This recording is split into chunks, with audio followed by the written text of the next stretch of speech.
Israel Hamas युद्ध के बीच उत्तरी इजरायल हिजबुल्लाह के हमलों से बार बार दहल रहा है। दक्षिणी लेबनान के भीतर से हिजबुल्लाह एक के बाद एक रॉकेट, मिसाइल और ड्रोन हमले कर रहा है, जिसका आईडीएफ को भारी नुकसान उठाना पड़ रहा है।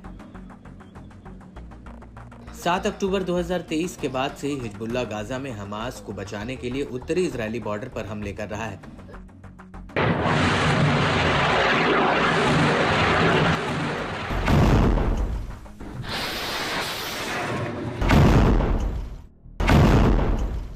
लेकिन आईडीएफ चाहती है कि वो हिजबुल्लाह के साथ बिना पूर्ण युद्ध में जाए, उसके हमलों का जवाब देती रहे। लेकिन इजरायल के इसी रुख का फायदा अब हिजबुल्लाह उठा रहा है।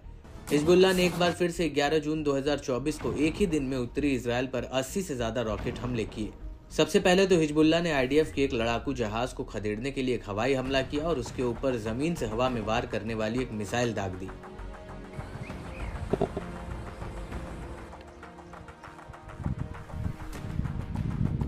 इसके बाद नेतुआ सेटलमेंट पर हिजबुल्लाह के लड़ाके रॉकेटों से हमला कर देते हैं, जिसमें आईडीएफ को भारी नुकसान होने की खबर है। इस हमले के बाद यार्डेन बैरक्स में आईडीएफ की आर्टिलरी और आर्म्ड ब्रिगेड के हेडक्वार्टर पर हमला होता है। यहां पर हिजबुल्लाह के लड़ाके आईडीएफ पर कत्यूशा रॉकेट्स फायर कर देते हैं।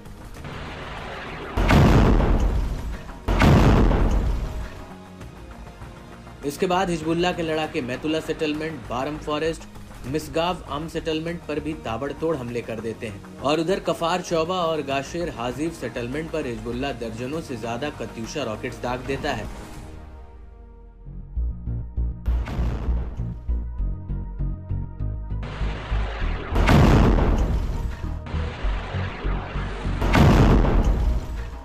इन हमलों को लेकर इजरायली मीडिया ने खुद माना है कि 11 जून का दिन बेहद ही भीषण हमलों वाला है।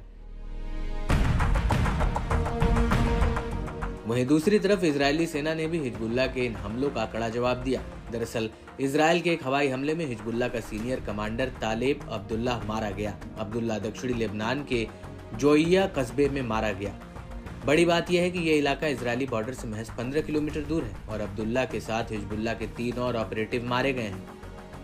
आईडीएफ का कहना है कि उसने एक इमारत पर एयर स्ट्राइक की है, जिसका इस्तेमाल हिजबुल्लाह रॉकेट लॉन्चिंग के लिए कर रहा था। आईडीएफ की एयर स्ट्राइक एतरॉन इलाके में हुई है। इसके अलावा डियर एम्स में भी हिजबुल्लाह की एक लॉन्चिंग साइट पर हमला किया गया है। आईडीएफ का कहना है कि उसने हिजबुल्लाह की यूनिट 4400 पर बालबेक इलाके में हमला किया है। हिजबुल्लाह की यूनिट 4400 का काम लड़ाकों के लिए हथियार जुटाना था।